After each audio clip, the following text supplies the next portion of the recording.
Hello, welcome to more episode 48. I'm here with Gold Ninja this time.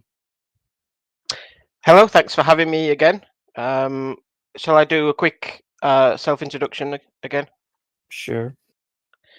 Hi, so I go by Gold Ninja. I'm English. I'm from England, and I do Japanese to English translation. I live in Tokyo. Um, yeah, this is my second time on the show. Thank you for having me. Sure. Well, this time you went to the Gravity Festival, Yes, like last last week, weekend. I think, or something. Yes, So yeah. how was It that? So it was my first time going to sort of a fan event or a dojin event, as they're usually called. Oh. Um, So I didn't, I mean, obviously I had some idea what it would be like, but I didn't really know what to expect when I got there. Um, but yeah, so it was a sort of, I guess, medium-sized event space, and it was sort of split roughly into sort of four sections. Um, Mm-hmm. so roughly one third of the space was dedicated to Nihei-san's stuff, basically fans creating derivative works of his characters and settings. Mm-hmm. Um, then about one third of it was like 3D plastic models, like model kits and type robots, that kind of thing, plastic models, and Ah, yeah. um, cosplay stuff. So, like for example, it was all sci-fi themed. So it was like robot helmets, so you could like put the helmet on and you look like a robot. Yeah. And like cyber armor, things that you could like attach to your jackets, like props like that, knives and things like that.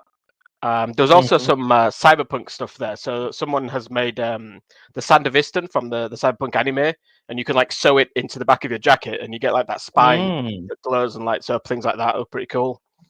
Okay. And then the last third of it was, oh well, I guess I'm saying third. There was a cosplay space, like a photography space, where there was a bunch of cosplayers set up as various characters, mostly from sort of like Blame sort of style stuff. There were some characters that I actually recognized from Blame, and then there was, I think, most of the people were just sort of, and not to sound dismissive of it, but they were more like generic robot type characters. I guess is the best way to put it. There didn't seem to be any Yeah. characters that I could recognize. It's your own It looked pretty fantasy, cool though. Yeah, exactly. And then there was a section, sort of small section, about I don't know, 6 tables of entirely original sci-fi sort of manga and stuff like that. Mm. Um, and there was also two video game companies were there showing. One was like a platformer game where you had to like climb up like a seemingly infinite tower that you sort of climb up, and you're constantly Okay. harassed by enemies as you're climbing up it. And Mm. the other game was, if you imagine like Warhammer Games Workshop type game, Mm-hmm. but the game was you play the role of uh, a high school girl who Of plays course. the Warhammer style game. Of So course. yeah, exactly. Naturally. But it looked quite interesting. Those guys were quite fun and interesting to talk to as well. Mm, Yeah, and that's it. mhm. All in all, like it was very positive experience. Everyone was really welcoming. Um, Yeah. yeah, all the creators were like happy to talk to me and stuff like that. Yeah. And there's Really no good. horror stories of like, oh no, only needs to be in Japan and nowhere else, etc., etc. Yes, yeah. I think I mentioned to you on the chat at the time. I had like a nightmare about that kind of thing happening the night before. Uh, Um, yeah, I've had similar. I've heard of. Let's say a friend of mine had a situation where he bought a Famicom. He's Spanish and his wife is Japanese. And mm, when they were buying it, the Japanese staff basically like had a go at his wife in Japanese, saying like, "This is a Japanese game console. You should only use it in Japan. You shouldn't take it out of Japan to another country." Uh, yeah. It's which is, weird. it's like he didn't know. I mean, the Man, guy did take it back to Spain, but he had no way to know that that was what was going to happen. yeah, Uh, no. I mean, yeah. I mean, I know it's of like restaurants that they don't want foreigners in there or onsen or something like that because they can't really handle the language and Yeah, whatnot. yeah, yeah. So as you people, the listeners can probably guess, as I'm a translator, obviously I do speak pretty much fluent Japanese, so I guess that Hmm. helps in my situation. Yeah. But I get the impression they would have been more than happy to like try and speak to just about anybody. Um, even if they Yeah, didn't of speak course. Japanese Yeah, very of well. course. Just to get this the Everyone was word really, about the festival and whatever they yeah, make. exactly. Is it? And Oh, also, I guess this is the event space, right? That you're showing now. yeah. But Yeah, then yeah, with their backs towards it. So yeah, that's a picture I yeah, could show of the event yeah, space itself without. yeah. So if you imagine down the right hand side, all the way to the back was the Nihei Mhm. tables, and then on the left hand Yeah, side, all from the front all the way to the back was the cosplay and models, plastic model stuff. And yeah, then at the back in the middle was the cosplay photography space, and then roughly where they're all standing, there was the original science fiction stuff space. Yeah, yeah. Okay. And there was also a VR game, a Blame VR game or something like that. yeah. I mean, I think calling it a game is a little bit of a stretch, but it was a fun experience. Walking simulator or something. Yeah, I unfortunately I'm not too familiar with the exact details of which part of Blame it was, but it's some building that appears, I think, in Volume 9. Um, Mm, and like they're really high up in the building, and it's the lady who made it. She's recreated that space in VR, and you can sort of walk mm, around in it, and mm. it's kind of always impresses me how I'm not like scared of heights particularly, but nonetheless, I get that feeling at the gut, down in my stomach when I stood near the edge and Yeah. looked over, and it was really far down. And you could pick up balls, and you could throw the ball off the edge, so you could sort of get a sense of how truly high up uh, Mm. you were. So yeah, it was quite a fun. I mean, it was only a short sort of little experience that you walk around in, but it was still pretty cool. And I said to the woman like, "Oh, you're gonna have to make the top of the tower dungeon once we see exactly what it looks like in the manga." And she's like, "Oh, don't worry, Yeah. I I'm gonna mean, do yeah, that." can But I do? Yeah. yeah, It's probably Toa what you're talking about, like a really tall tower. Yeah, that kind of makes sense. I mean, yeah, I 499. think that's probably what Yeah. it was. Yeah, she showed me Okay. the section in the manga, which and it was, as far as I could see from the pictures, it was a one-to-one creation, really well done. Mm. Yeah. The building which Yeah. you're showing now, this is the event space, and it's kind of sort Yeah. of sci-fi looking on its own as well. It's quite a Kind of looking mega building. structure type Yeah. of deal. Although at the other Yeah. side, I think is Toys R Us, so it kind of Oh, ruins the oh, illusion you if you still look at have it that from the there, other huh? side. Yeah. Oh, well, This guy, yeah. yeah, I got a picture of this guy, the guy in the black suit. He was there. Mm. Uh, Yeah, so unfortunately with the cosplay people, like there was like a line, a queue of people to take pictures and everything, and I didn't want to just like sneakily take pictures from the side because I know it's not very polite and stuff.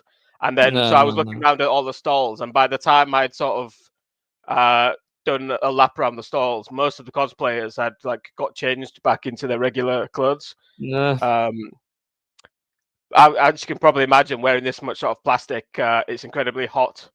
Uh, so Yeah, of course. yeah, Yeah, I mean, yeah, they want to make it as more sci-fi as they could, so plastic yeah, is an idea. yeah, and I And think like they often try to hide all their skin, so like they're wearing gloves, they're wearing boots and everything, so that they sort of you don't see any mm. human element of them. No, just sci-fi. Yeah, just robot or whatever they. Yeah. Then you didn't have any problems with getting a ticket and all that with 5 circles or something like that. Well, yeah. So again, I think I mentioned this briefly. Like, the website was very much written from the point of view of someone who already knows like how these events work. So it was really Mhm. hard to figure out how much a ticket was if I needed to buy a ticket in advance. They only really had information on the website for if you wanted to participate as to exhibit some works. Um, which costs a little bit more if you want to have a table, obviously. Yeah. So they had loads of information if you wanted to have a table, but no information if you just wanted to go and view it, like I did. So I asked my Japanese girlfriend to have a look at the website, and she was like, "Yeah, I don't know, I'm not sure." But She just went there and tried. yeah, in the end, it was like it must be that you just go and pay on the door, and thankfully that is exactly what it was. Mhm. The only issue I had getting in, which obviously wasn't an issue, but the guy I generally travel around by skateboard. Mm. Obviously I take the trains and what have you, but then from the station to wherever I usually ride my skateboard, and I did on that day as well. And I had my little skateboard in my hand, and the guy was like, he said, "Oh, just a quick reminder, please don't ride your skateboard inside the event." And I was like, "Yeah, don't worry, I'm not going to." Yeah, no, that would be annoying. He also Yeah, exactly. would be he also bought a lot of merch, or like a lot what you could get at least. Yes, so like the magazines, the two that you just scroll past, the one I recognize, the higher up one that you scrolled with the video that's there, I recognize that one as being sold out. So unfortunately, I didn't. They had one left, but they weren't selling it. They only had like the display version. Yeah, So yeah, yeah. I couldn't get that one. But yeah, so I got the main. I say the main one. What was it called? Koyu Sen, I think it's called. Yeah, yeah, yeah, with So the one you showed right at the beginning. yeah, the cover. Like a Yes. game top-down cover or something like that. Yeah, this one. Yeah, so I got that one, and that was the main sort of one. And so if I just briefly go what's inside. So on the cover, you can see like a bunch of author names. And the one thing I think is a bit strange is each individual piece of artwork doesn't say who drew it. So I'm not sure who did what in the actual, each individual piece. Mm. But yeah, there's a bunch. There's like blame characters. Then there's like a Bio Mega style. Noise Um, is the um, boss, Tower yeah, and there's Dungeon. the motorbike one. That's noise, isn't it? The motorbike is Biomega. And Ah, then in the sorry. Yeah. corner with the cellar, there's Noise with the sword. Then you have a Posmus, the red one. Tower Right. Dungeon Yeah. right next to it. Yeah. Blame. It's Cos again on the stairs, and then top is Tower Dungeon. Yeah. So yeah, Then there's on like an actual comic with a story with the motorbike character. Sweet. Then Yeah, there's yeah, a short one with what's their names again? I've forgotten. The two Fibo? me. I don't know how to say it properly. Maeve Oh, and Meavy. Eve. Yeah, Meavy. Meavy, Yeah, yeah. yeah, yeah. So there's a comic with Meavy and Eve going into the sort of Tower Dungeon world, like a mashup. Mm. There's Fine. Blame. I'm not going to spoil everything in it because I know No, you'll no, be I getting still one need to soon. get it. No. Yeah, but another one is the high school sort of setting with like Sibo Uh, as a teacher. Yeah. Yeah. And there's some sort of like pin-up style pictures of Sibo and one of the Tower Dungeon characters also in like the school outfit. It's quite funny. Things like that. Yeah. Okay. But blame Gecko one type deal. Yeah, exactly. That's sort of like a further riff on that one. Another one I got. What's it called? Genso Sai Rokushu. So basically, this one is it's like black and white. Sorry, black and gold, I guess. It's and then inside there's some color pages, but it's sort of all rough sketches of. So, for example, there's some Kaina characters. Quite a few Kaina actually. Yeah. I don't remember her name. The knight with the sort of helmet in Kaina. So some good pictures there. Yeah. I know what you mean. The redhead, the black suit. Yes, exactly. Yeah. And it's sort of sketchy, but it's still quite nicely done. There's Iskale from Tower Dungeon, Princess from Tower Dungeon, some fantastic artwork of Chirafi from Tower Dungeon, which was when I saw that, I was like, right, I got to buy this because Chirafi is really cute and well done in it. Yeah. You mean the mouse or something like a? Yes. Yeah, The little mouse. Yeah. Yeah. Yeah, I don't It's know. Some of the names are just impossible to yeah. speak out. Yeah. Don't really know Yes. why we do that, but Yeah, I mean, well, I guess in Japanese it's always it's all written phonetically, so there's never any doubt as to how you would read it. But the problem is, like, when it gets translated, like for example, Maeve. How did you call it? Maeve and Eve? Meavy sometimes, but Maeve is also like Yeah, accurate. so the way they write it in English, like I wasn't sure how to read it properly, but then in Japanese it's Maeve, so there's no guesswork for it. But like the way they translated it, like if you wanted to write Maeve so that nobody made the mistake, there's a way of writing it, and I think they did not choose that way of writing it. In the comic, it's quite a weird way of writing it. The Maeve. Yeah. I mean, over there they don't even use blame or blum; they use brum. Yeah, exactly. Yeah, this is completely different than we would try to do it. But like, exactly. Yeah, and it changes the meaning quite a lot. Blame obviously has quite a heavy meaning, whereas the original intention of the Japanese was blam, as in the noise of shooting. So it's in Japanese, it's basically called like bang or like zoom or like crash. Yeah, they don't know how to spell it themselves, so they just exactly do whatever. Honestly, exactly. Yeah, and like SIBO, for example, it's the spelling is Ebo. And it's yes, also a spelling of that. Exactly. Yeah. And P-cell in Japanese, it's Pucell. Yeah. It's also a weird one. Yeah. Yeah, I think Nihe's got some issues with names. Yeah. Domosevsky is easy, but I'm like, why use a Russian name in like so far in the future that it's like lost all meaning to that? I don't know. Yeah, I don't know. The majority of those names you just got from the back of like products for a motherboard or something like that. Just electronic names and just use that. And some from novels, a lot from novels actually, like a whole list here. Okay. To I guess that's where the Domachevsky comes from. Yeah. It's actually from that's one. It's from a novel. It's like Sibo is like it's different. You have Keely is Keylane, for instance, from another novel, and the list goes on. Honestly. I see. Just trying to see if I can find the. Here we go. Just give me a sec. I can send you. So the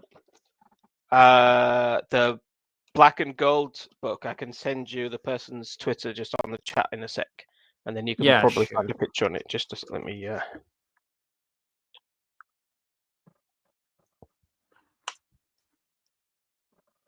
Give me a second.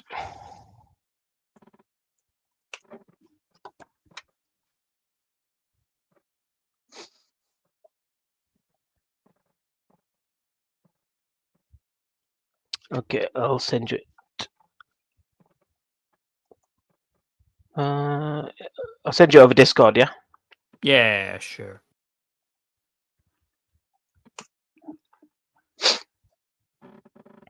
Alright. Yeah, so if you scroll down a little bit on that, you'll see like a blue and yellow book. And that's it's the same image as the cover of the one. Yeah, doesn't let me show on browser, so that's unfortunate. Oh really? Yes. Oh, it's a shame.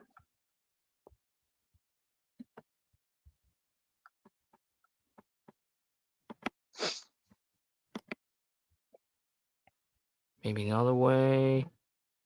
Yep, nope. Or yeah, no, it doesn't let me show. It won't show you? Oh, okay. Oh well. Oh. And after that, you went to another event. On the same day, or do you mean the? Yeah, the music event or something. Oh like that. yeah. So after the I did three circuits around the Nihei event, chatting to people. One of the guys who was doing like a collaboration sort of manga with combining Technolize, Knights of Sidonia, Yeah, and I have the one. Flame. Yeah, so that guy who does the backgrounds and the mecha design for that manga, he also is a professional background artist for anime. And like for example, recently he's been doing Kowloon generic romance. Oh, yeah. Oh, nice. And he was a really cool guy to talk to. Actually, had a good chat with him. Yeah, and so basically it was a really enjoyable experience all round. And then Yeah. afterwards, I went to a friend of mine's. He was doing like a gig.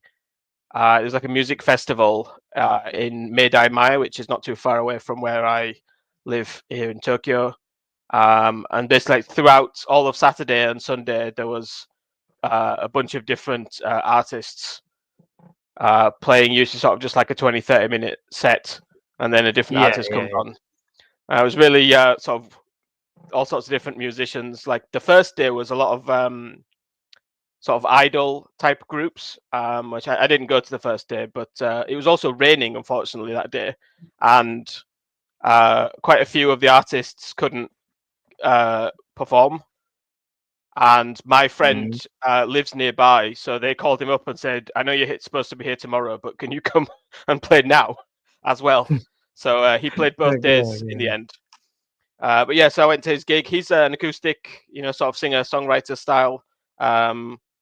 Really great. So more than like his singing voice, which is good and everything, but more than anything, his like showmanship and like getting the crowd involved in singing along and things is really good. It's always a really fun event.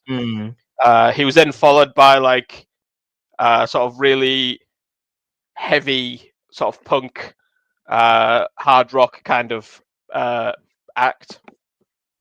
And it was so loud. I was with my dog and my girlfriend. I had my dog there with me, and the punk band was so loud that it was scaring my dog. So we had to move a bit further away. And then that was followed by a really interesting act that was sort of, I'd say, hard rock, but the two instruments were a drum kit and a didgeridoo. Okay. Yeah. And you might not think that turns into hard rock, but it definitely was. It was quite interesting. They did like covers of some Queens of the Stone Age songs using the didgeridoo and just drums. They were pretty cool. And then I spent the rest of the evening with some of my friends. The artist, the musician, after he'd done his set, he came out and we hang out, listening to some of the other bands and stuff, and then went and got something to eat and stuff like that. It was a really good event. Yeah. Okay, nice. Yeah, I also had some other guys from a game they made from Turkey. They also had like this heavy metal band with like heavy grudging. They also wanted to invite me, but I didn't have time at the time. So yeah, probably also not my kind of music. Honestly, it's just a bit too on the heavy side. But could also be fun. Why not? Yeah, I think I'm generally happy to listen to just any band for a little bit at least. Like I think I enjoy live music, so it's always nice to see what people are doing. Listen to something you haven't heard before and stuff like that. Yeah. Of course, so like also experience something new. Yeah. Other news, probably something more related to your dad, but Thunderbirds has a new edition of a Blu-ray coming out with the 3 new anniversary episodes. So that's pretty nice. Yeah. Those 3 episodes only came out for the Kickstarter like 10 years ago in 2015. Yeah. Also backed that up and got a DVD with the 3 episodes, and that thing is since then pretty expensive. Only physical versions in Japan, and then just on streaming sites and that kind of stuff, basically, and be on theaters in Japan and England and whatnot. So yeah, been somewhere. So yeah, well, his birthday's coming up actually. In I think it's next month. So I think I know what I'll be getting him this time for sure. Yeah, I don't know when this thing comes out. It's for the 60th Ah, anniversary. That's this year. So, right. yeah. I mean, Oh, I'll see if I get it. when's the release? Oh, it was. I see. It was released in 2015 in Japan. I just saw then as you scroll Yeah, past it. yeah, the Japanese version of it. And that's also just the English voice acting, obviously, but you can also Mm. do it in Japanese and whatnot. So you can't just give him that. That's easier to get than this Yeah, one. yeah. But this is like the whole series in like highest quality with the 3 episodes. You know, Right. Okay.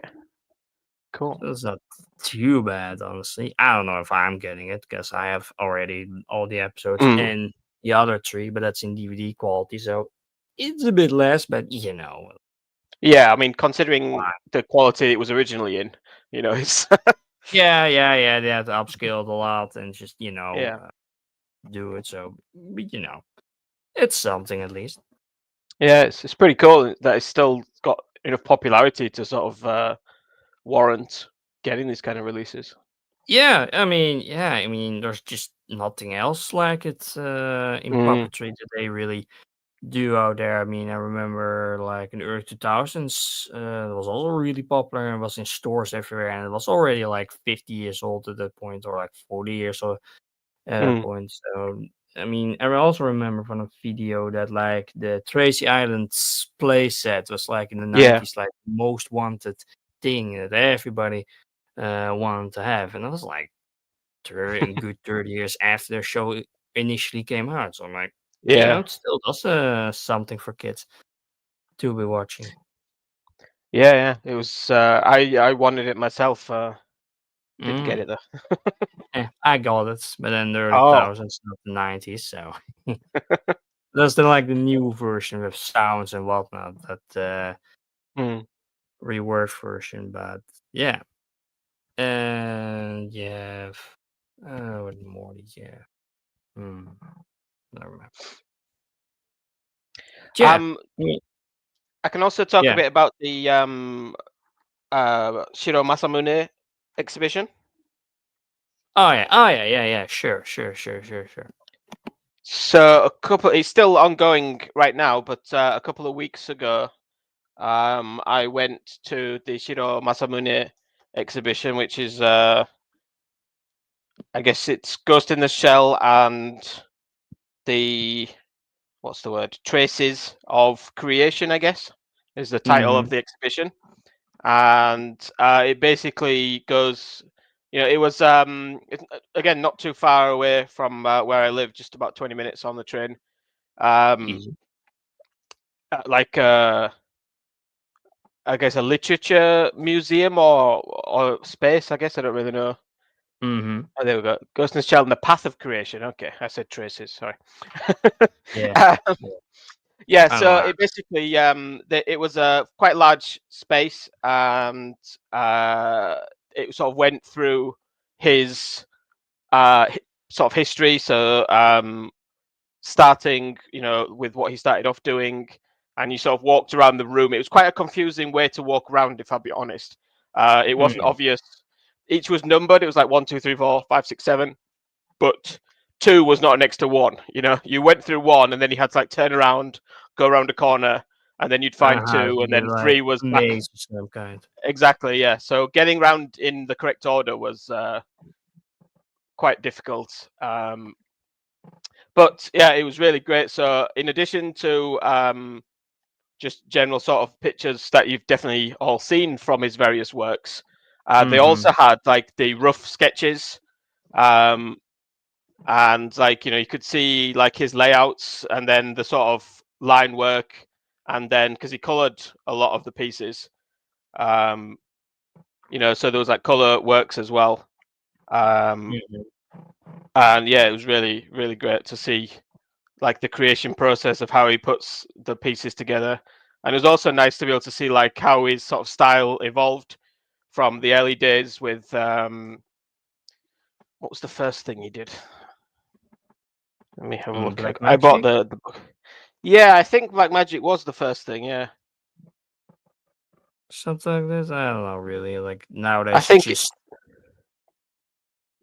Oh, sorry, go ahead. Yeah. And nowadays he just does hentai or edgy stuff and that doesn't sell at all, basically. And I Yeah. just see, Ghost in the Shell, like, teaser trailer for what's the new anime called? Ghost in the Shell from Science Saru. Yeah, Science Saru. Yeah. Yeah. It's more true to the manga, maybe. I don't know. That gets sold over Yeah. and over. Yeah, we won't know And until it comes out. Yeah, and obviously Nie's contribution he did to the thing. Yeah, so that's quite interesting actually. So I was trying to pick up at the there you go. Yeah, so this is a T-shirt. Was available as a T-shirt, and I went. I think it would have been like the second or third week of the event that the exhibition had been running, and only one item was out of stock, and that item was the Nihei T-shirt. Yeah. Everything else was still available, except the Nihei T-shirts. And they had one, but it was the display model, and they wouldn't sell it to me. No. And it was the size that I wanted, so. Yeah, no. Great. So, Yeah.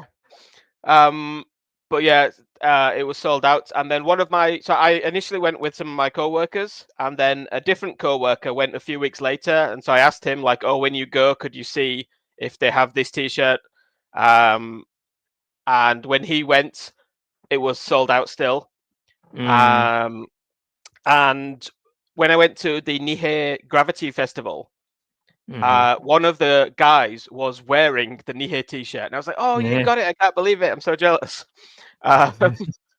And he told me what happened was they got a restock on the Saturday. So the Gravity event was on the Sunday, last Sunday, and they got a restock of the Nihei T-shirts on Saturday. And he went and bought it on the Saturday, and he'd seen on Twitter that earlier on the Sunday, the Nihei T-shirt had sold out again already. Shit. So yeah, it's like really popular nowadays, huh? Yeah, and like so when my other coworker went after me, he showed me like the situation of like what was sold out, and it was the Nihei T-shirt was obviously still sold out, and then there was another T-shirt with like a really simple sort of manga style with Bato and the Major. That one was sold out, and that was it. So more so than the Shiro T-shirts, it was the T-shirts created by other artists. So in this case, Nihei, and I'm sorry, I can't remember the name of the other artist. Let me see if I can find it.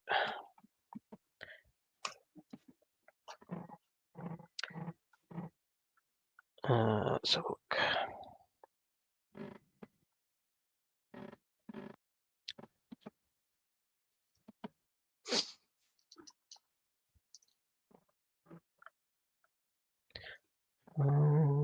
Not that one.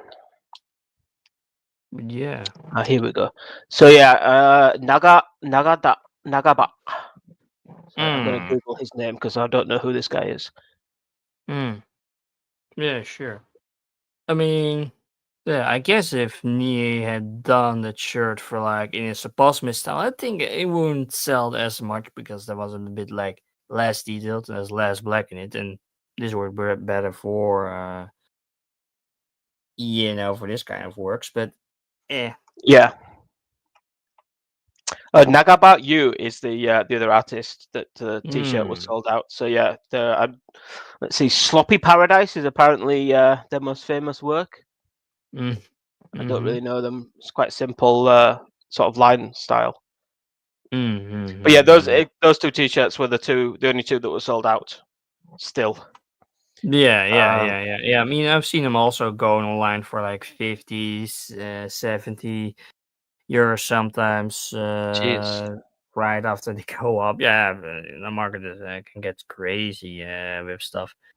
Like recently, I also bought like what was it? A telephone card, Blame telephone card when they still made those. Like that's a fun thing. And also, newest thing that I had is a drawing from like 2000, like after his first interview, basically. Right. Let me see. Where is it? Oh, yeah. Here from Comic Curse, from like an issue. And he made this, like, obviously in his early stuff when he still made Blame, Noise. So, well, Noise was not even out at that point. It was just like a few chapters in, I guess. Like almost out, I guess. At that point. It says at the top, monochrome rainbow at the top there. Ah, really? Yeah. Yeah, just above. It's all black and white. So yeah, exactly. And it's not very rainbow-like either, but yeah, that's what he's decided to call this piece, apparently. Yeah, I don't know, yeah. I mean, the majority of this thing is just filled with all kinds of manga artists, all kinds of pieces. There's also another interview that I want to scan in from an art artist I know. Did Noisebug. Did another movie, really experimental stuff, basically. They want to scan in. And also scanned in like an interview from a year earlier, 1999. Probably his first interview where he did a piece for them. And they got the magazine, so that's pretty nice. And yeah, like, and I also have another magazine coming in from the creator of 999. It's like, and there was a whole bidding war on this thing, like almost had to pay $40 to get it. It's like, and it also has a drawing from Nia in it, but I don't know when what that's gonna look like, and it's probably gonna skin the shit out of it for that kind of price. Sometimes I have like bidding wars on things or sometimes I don't have bidding wars on things which I should be having bidding wars, like our books or whatnot type deals. But yeah, it just doesn't happen for some reason. But better for me, I guess. Yeah, exactly. It's not something to complain about. Eh? No. Also made a different sub for like interviews that I made, like at the magazine. That's an interview magazine in France that also make interviews with all kinds of magazines. Like this is the one with Ishino, the made 2001, or like anything with space, whatnot. Or the maker from Heaven's Door, for instance, or Nie, Kurosaida, Dorodoro. So, like, yeah, there's also all kinds of interesting works that I want to scan in. And also easier to translate because there's a lot more French-speaking people that can translate the whole thing. Having somebody that can do Japanese and English good enough to translate it. Yeah. French. I did do French for about 5 years in high school, but unfortunately, I've overwritten all my French knowledge with Japanese. And yeah, I mean, there's also a lot of a lot of people just constantly complaining like, "Oh no, why can't you translate it? Why can't you find a translator for your Japanese interviews?" I'm like, you know how hard that is to find anybody that can actually do that. Yeah, I mean, on the one hand, I'm glad that it's quite hard because that keeps me in a job. But the other side is, obviously, like I'm still slowly working my way through the other interview that you gave. But obviously, I do translation sort of 9 to 5 or 10 to 6, I guess, every day. So in the evenings, I don't always have the sort of energy to. No, you don't have to, obviously. But I am working my way through it. I'll once I've got a bit more done on that one, I can send you the link so you can have a look at what I've got so far. Actually. Oh yeah, nice. It's a bizarre the interview that you sent me, man. It starts with him talking. I don't know if I mentioned this last time. Maybe I did about the cat getting caught in the concrete pouring. Yeah, it was really bizarre way to start an interview. Yeah. It's like a talk with another creator that is also some works from that I have. Like it was like his first time ever that he ever talked about his job. That well, majority of the interviews he just starts out. Oh yeah, I did construction for like 2 years, got the Yeah, basics, and then I went to manga, and that's about it. But yeah, you got something actually from his work. So yeah, that is kind of interesting to hear. It's like not really an interview; it's more like a talk between the yeah. two creators, but not. But like it's, something you don't see It's every day, so that's no. nice. I think what's interesting is that clearly there's two creators, and then there's like the interview from the interviewer from the magazine, and he lets them just talk, and then they always kind of go like quite off topic, and then the interviewer's like, "Oh, anyway, getting back to the manga," and he's like reining them back in again and saying like, "Let's try and stay on topic a bit," and then Yeah, they start talking. Just go. Yeah, okay, yeah. That makes it a bit more interesting. Yeah, it's the Yeah, interview from Megalomania. Yeah. It's like a whole series of like what's it one magazine called that they did everything for. I'm not sure. What was it again? Sea World now. Oh well. It's a whole magazine that did the whole series for Megalomania back in the Right, day. And then, well, I just knew it from like one guy from Twitter that had them all, and then one had some texted in with another creator. I'm like, well, I need to have that, but yeah. Sometimes it's also kind of guessing like which volume has what, so you need to guess what has the interview and what hasn't. Like from Germany, it was a bit hard to get like what right, issue what was because some guys from Russia back in the day, like in 2002, 2001 or something, bought the magazine. Then they translated the text over in Russian for their own site. I found that right. site on the German side again, and then I had to find the exact issue. Then I had to buy that, scan that in, and boom, you have your new Right. drawing from Shiba that he drew for them, for Mm. instance. And it's also the same thing that he had a poster that he had made especially for the event, only sold there, so it was really limited edition. It's Okay. also in the art book, Blame and So on art book that some girl in blue. Wait, maybe you can look this up real quick. Uh,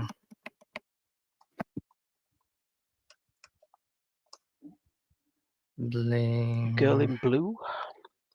Yeah, in armor and armor suit, basically. It kind of Okay. looks like Sibo, but uh, it's not Sibo. That's so so. Like wearing like a mech, like controlling a mech. No. It was like the Not girl that one. herself, basically. Okay. Let me see. Here. Share. Mm.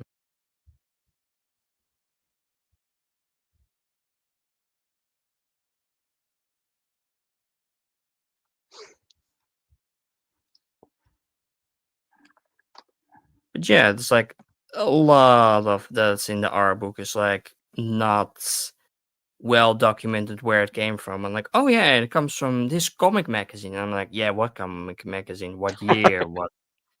Which issue? What's the Yeah.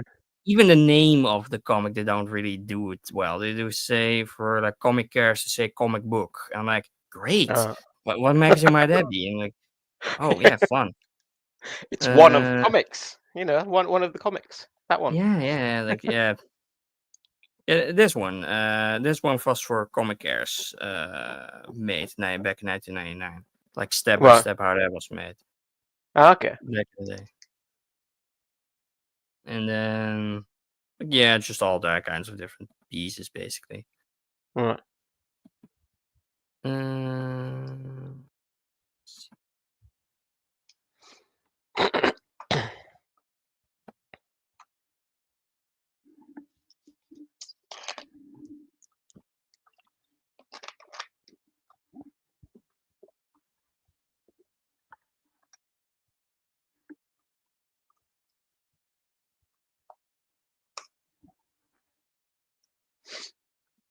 But you never went to any other event before that No, one? so I've been to like Tokyo Game Show, for example, quite a lot of times.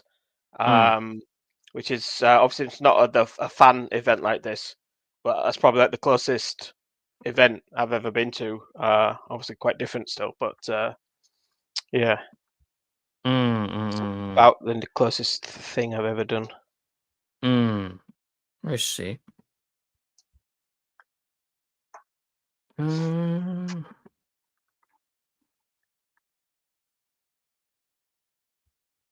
DVD.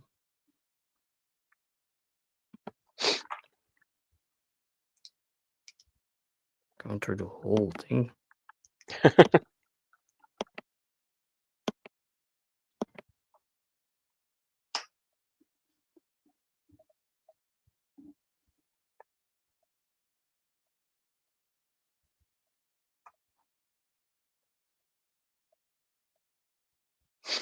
So is the thing you're going through right now? Is it it's an art book about?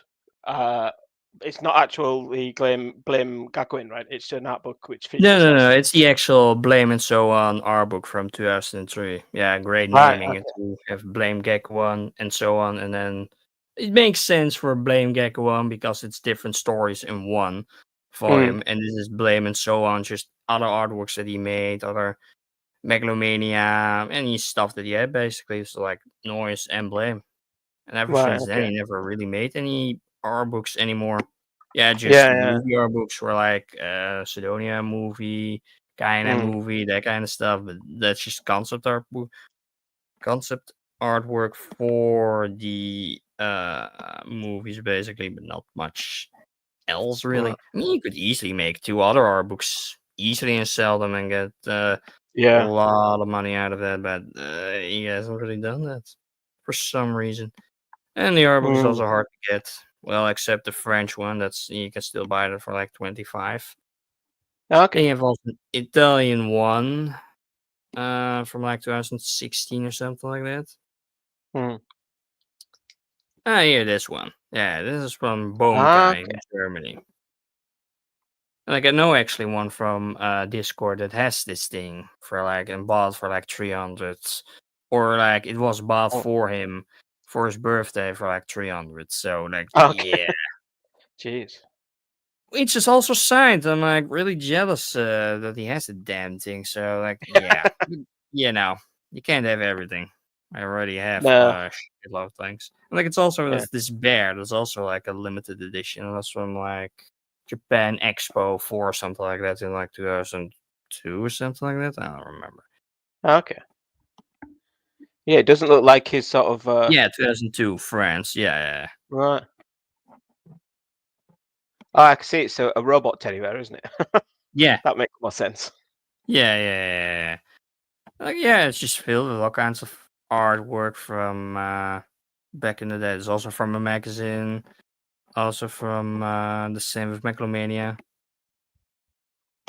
Still, Right. it's like actually it's kind of funny with this one. These two ones.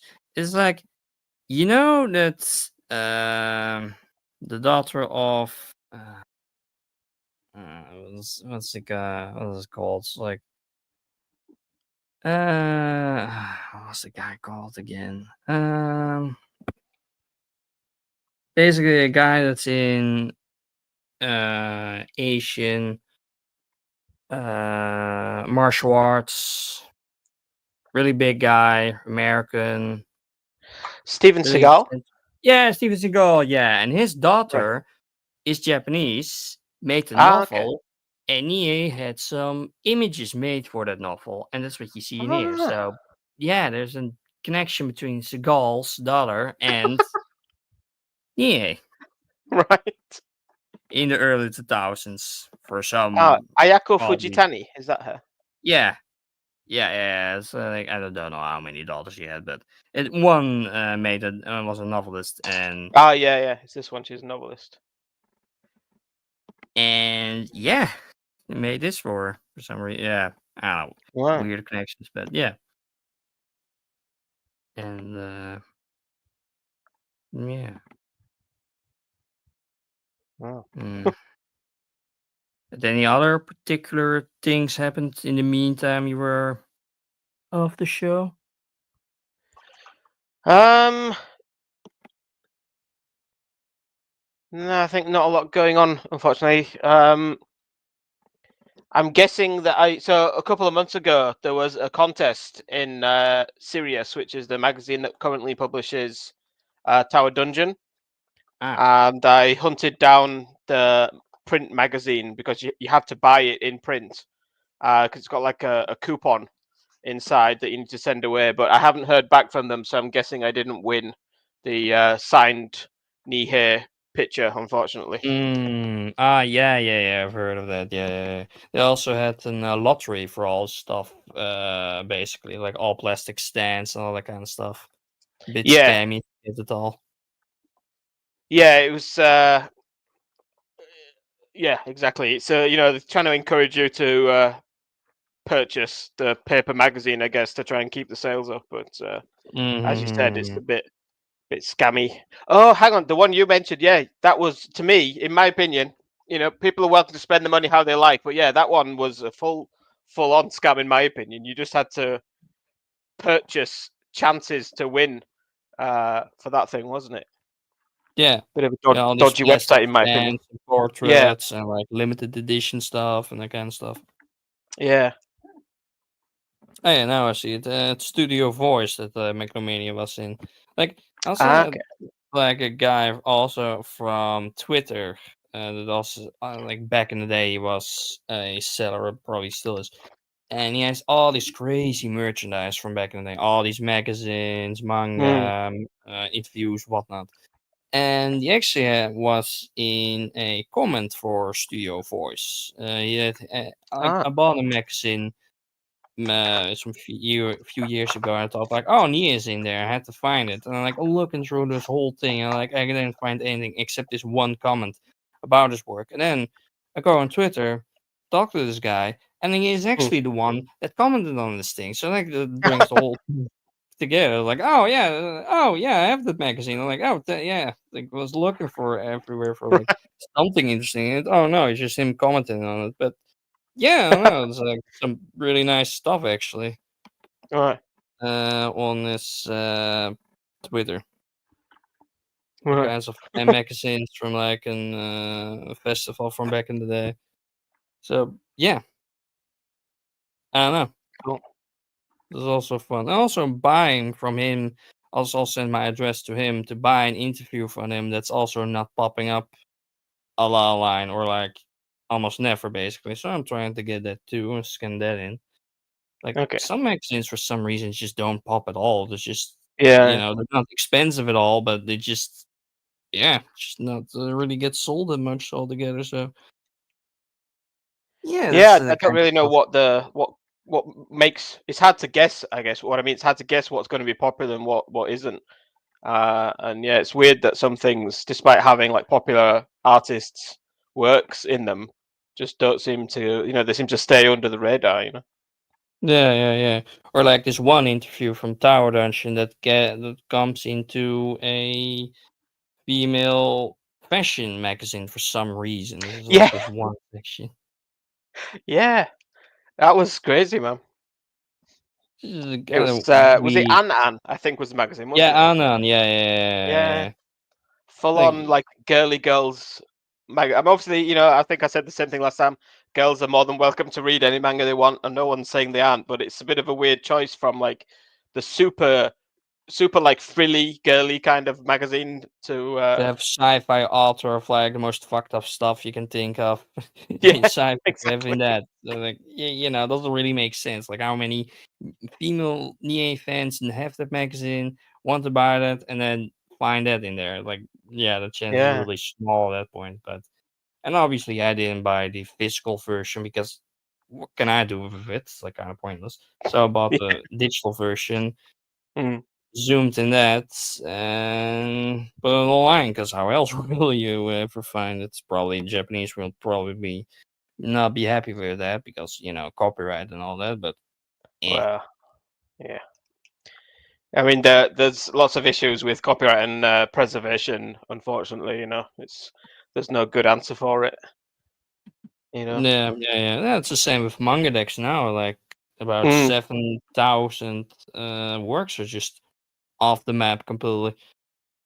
Just to get the thing, it's just for copyright issues and whatnot. So like a lot of people that only use that site are like, oh no, where can I read stuff now? I'm like, oh, I have like 10 other sites, so I can read stuff off of through the years. So like that's not difficult. Even with Blame, Biomica, Tower Dungeons, all The gone. thing is, it makes some sense. You can understand people wanting to protect their intellectual properties Yeah. for current in print, currently circulating stuff. Like that makes sense. But Yeah. for like the old stuff that was never even like translated into English and is not available, like you're not like losing out any money on this, No, because those things are not being in print for years. So I'm like, why bother taking it down if nobody can read it in the first place? Yeah, exactly. Exactly. I mean, it's like I say, it's not. It's a difficult subject because technically, yeah, it is illegal, but still, how else are people gonna like enjoy these, Yeah. or like I get mean, access to them? yeah. I mean, I saw like a plaque from the manga museum in Kyoto that they said like, oh, copyrights they shouldn't be stolen. Nothing should be stolen. It should be all things. But back in the 90s, thanks to piracy, manga and anime got so big because so many people could read and watch it. Yeah, exactly. Yeah, people wouldn't know about. I don't think it would be anywhere near as popular as it is now without that. Yeah. Yeah. I mean, like the first anime I saw was Rojin Z by Katsuhiro Otomo worked on it, and Mm, it was just on TV one day, and I saw it and I was like, "Oh, this is cool. What is this anime thing?"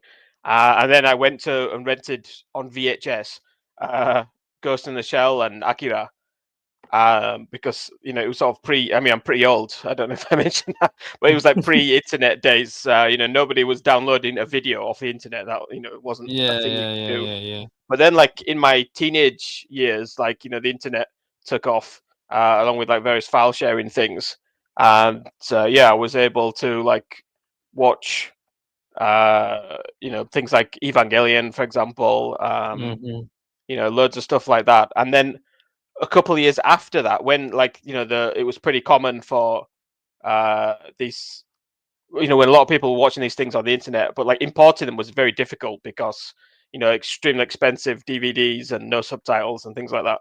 But then like TV shows on in the UK at least, we had a TV show called Psycho Exciting, which would like introduce things from like Japanese culture, and then they would show some like anime series that weren't typically like Dragon Ball was popular, obviously, things like that. Naruto a few years after, Yeah. but they would show series that weren't the sort of mainstream, but nonetheless very popular uh, anime stuff. And I think from there it took off. But nonetheless, none of that stuff would have happened if people weren't pirating the shows to watch them, and fan Yeah. subtitling them and things like that. Yeah, you wouldn't get to that height at all. Yeah, No. like I mean, maybe it'd be getting popular now, but we'd be like 20 years behind where we are now. I think without that kind of thing. Yeah. I mean, like now they all like the bigger companies all want that like everybody that just goes to these illegal sites is want them get to their platforms because now they're really big and now they want to Yeah, cater all that money. But the funny part is like Crunchyroll was like a piracy site in the yeah, beginning, and then they go to, exactly. oh, now we're legal. No, we can just take everything down. I'm like, oh, great. I'm like, fuck. It's Yeah. kind of weird. When I was at the Nihei, the Gravity Festival, I was wearing a Pat Labor T-shirt at the time, and a few of the Ah, manga artists commented on it, and then I was talking about various series and stuff back in the day, and I was talking about mm, Technolize with that background ah, artist guy, and he was yeah, like, "Oh, did you like Technolize?" And I said, "Well, the way it worked was for me, I was watching it in the UK, and then I left the UK and moved to Japan." And when I moved to Japan, I didn't have broadband internet access because when I first time I moved to Japan, I was basically like sleeping on people's couches and like living in different places for just a couple of months at a time. So I never had the internet, so I couldn't download it to keep watching it. So I actually only ever saw the first half of Technolize. And when I was sort of explaining this to him, when I said, "Oh, I used to watch it on the internet," and he was like, "Oh, do you mean Crunchyroll?" And I was like, "Not Crunchyroll. It was let's say a different website to Crunchyroll because I didn't want to. This guy was a professional animator who's been working. I didn't want to tell him that I pirated all these anime shows back in the day, But yeah, the truth of the matter is, very much it was sort of the only way to get it for a while, and then it was even when there were other ways, like when Crunchyroll became a thing. I lived in the UK, and I think for a while Crunchyroll was not available in the UK. It was America only. Oh, okay. Yeah, could be. Yeah. I mean, I don't. Yeah, I never really used Crunchyroll. Oh, well, I never used Crunchyroll. Just Netflix a bunch of times for some shows, but beyond that, I watch so many old shows or OVAs that like they're just never gonna be on Crunchyroll or Netflix or whatnot. Like I don't have any other choice to be do piracy, honestly. And obviously, it's also cheaper to do that than just doing subscription for like lots of these shows of like seasons just going from platform to platform to platform. If you want to watch One Piece, for instance, like 5 seasons are like on Netflix and then Amazon Prime and then Crunchyroll, etc., etc., etc. Like possible to watch it all. Then if not everything is on there, then I think like it's like a big issue for me with like Disney Plus. They've obviously got the monopoly in all the Marvel stuff. So like if you want to watch it, you've got to get Disney Plus. But then if you want to watch that show, you need to get Amazon Prime. And if you want to watch this show, you've got to get Netflix. And like it's getting a bit ridiculous because here in Japan, there's a bunch. So like me and my girlfriend, we have Netflix and Amazon Prime only. But there's like a bunch of like Japanese ones that have a lot more anime stuff on them. But yeah, we just can't really justify paying for like 5 different ones just to be able to watch whatever we want. It's the sad reality for the companies, at least, is that it's easier, it's more convenient. Not only is it cheaper, but it's more convenient to pirate stuff. Unfortunately. Yeah. I mean, when I was in Japan, I also saw like sometimes like late in the evening, like different episodes from different shows. I'm like, I didn't understand any of it, but still a fun experience to see it through some shows that are like just never show here or never will work on here because it's just I don't know, the quality is a bit too low. It's just like I don't know, need to be working on, I guess. But that's TV anime. It's always like a bit rough first, and then it goes to DVD, and then it gets a bit harder, or it gets somewhat better. So, I also had an interview with Eki Bilal back in the day. Didn't know if you knew that. I didn't, but I just looked him up right now. I've definitely seen some of the covers of his works actually. Probably in works of him like Buck, for instance, and maybe another one. Like I also actually found a magazine with like the first time this interview was published with photos and drawings in it. So like it's a nice bonus. The original thing there at least. So but I guess that was our hour. We want a bit shorter, I guess, this time around. So yep. Thanks. Yeah. So, I guess then that is then for this special extra episode, I guess. And then we go to our back to our regular programming with whoever. And, see you next time. And thanks for having you. Thanks for having me. Thanks for having me. It's a pleasure. And if there's any other events that I can go to, I certainly will and try to report back. If there's anything interesting to the Nihilverse. Yeah, sure. Emma Magazine, obviously, but that's a different matter. Yeah. Yeah. Well, see ya. See ya.